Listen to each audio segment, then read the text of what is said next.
आप भी सोचते हैं कि आप पैसा बचा रहे टुडे, लेकिन क्या आपको पता है कि आपकी सेविंग हर दिन घट रही है? हाँ, आपने सही सुना। अगर आप भी ये 3 बड़ी गलतियाँ कर रहे हैं तो समझ लीजिए आपका पैसा धीरे-धीरे डूब रहा है। और आज इसे अभी ठीक करें। हम में से कई लोग बचपन से ही सुनते आए हैं कि पैसा बचाना ज़रूरी है, लेकिन क्या हमने कभी सोचा कि इसे सही तरीके से बचाना भी उतना ही ज़रूरी है? गलत तरीके जो लोग अपनाते हैं। एक, बचत को सिर्फ सेविंग अकाउंट में रखना। लोग सोचते हैं कि सेविंग अकाउंट में पैसा रखना सुरक्षित है, लेकिन वहां ब्याज दर 2 से 3% ही होती है, जबकि महंगाई 6 से 7% तक बढ़ती है। इसका मतलब आपका पैसा धीरे धीरे अपनी खरीदने की ताकत, परचेसिंग पावर खो रहा है। 2, सिर्फ फिक्स्ड डिपॉजिट एफडी पर निर्भर रहना।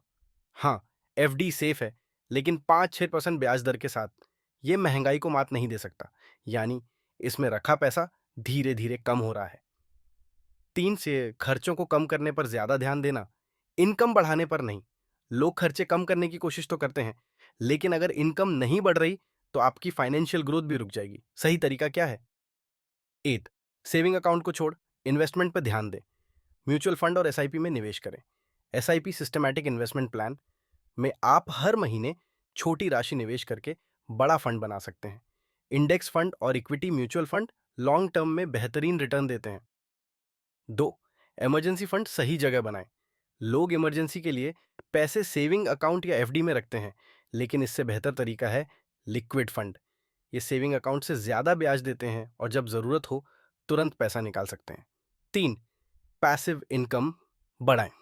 सिर्फ पैसे बचाने से कुछ नहीं होगा, आपको पैसा कमाने के और तरीके भी खोजने होंगे। Side hustle, freelancing, digital products, YouTube, blogging, extra income के जरिए आप ज्यादा पैसे बचा सकते हैं और जल्दी फाइनेंशियल फ्रीडम पा सकते हैं। 4, स्मार्ट बजटिंग अपनाएं। 50-30-20 रूल अपनाएं। 50% जरूरी खर्चे, रेंट, खाने पीने का खर्च, ईएमआई। 30% लाइफस्टाइल खर्चे, घूमना फिरना, शॉपिंग, एंटरटेनमेंट। 20% इन्वेस्टमेंट और सेविंग। अगर आपको ये वीडियो पसंद आया और आपके पैसे बचाने की सोच बदल गई तो कमेंट में स्मार्ट सेविंग लिखें और वीडियो को लाइक करके अपने दोस्तों के साथ शेयर करें ताकि वे भी पैसे बचाने का सही तरीका सीख सकें।